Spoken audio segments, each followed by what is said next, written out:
Robert Kyagulanyi Ssentamu okwatira ekigombe kya National Unity Platform ebendera ahabwa President omukaroro k'omwaka 2026. Kampeyini ye y'okubanza erizooba yagikorera mu district ya Buyende kandi aho yaba naraba ashanga abahagizi be bamutegerize aha mihanda.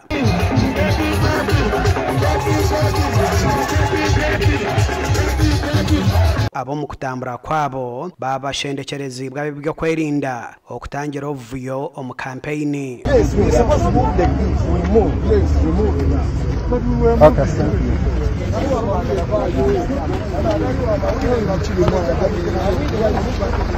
Kyagulanyi yashaba abantu okumushagika okuza mu ntebe y'obwa president omukarora karukwija kuterwa ko kubanza omwaka ogurukwija.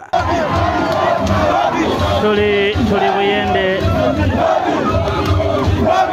twale guno mu kisamu dakiika 2 zokka okuba kubira ekifaananyi mu Uganda empya.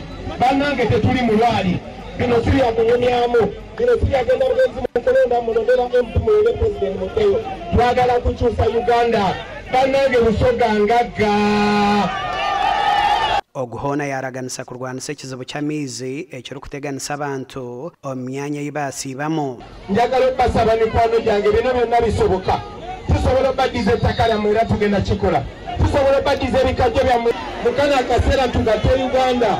N'abasabye mu ntandikwa era mbasaba kyoba osooka okubeera nakyo beera ne fulaga y'eggwanga. Ebendera yange bagitaddewa. Beera ne bendera y'eggwanga. Beera ne fulaga y'eggwanga ng'ogikutte ng'ogiwuuba.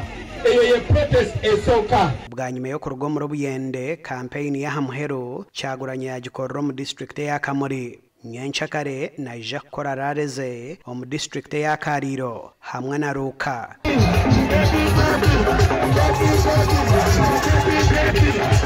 Ndi Edwin Ram ahabwa TV West agacenshwire.